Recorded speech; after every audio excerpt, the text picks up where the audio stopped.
बिस्मिल्लाहिर्रहमानिर्रहीम इय्याका नअबुदु व इय्याका नस्तईन।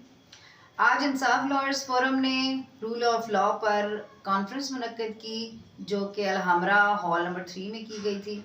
और इसमें बेसिक मकसद ये था कि आवाम तक आगही प्रोग्राम जो है वो शुरू किया जाए कि कानून की बालादस्ती जो है वो बहुत ज़रूरी है और कानून को ही हुक्मरानी हासिल होनी चाहिए। ये नहीं कि जो मर्ज़ी आए अपना कानून बनाए और चल दे।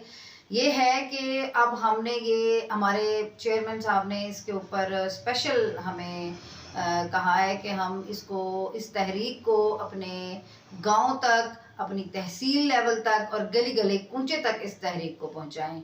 और मुझे यकीन है कि इंशाअल्लाह सब लोग इसमें हमारा साथ देंगे। मैं आप सबकी मशकूर हूँ, आप सबका बहुत शुक्रिया।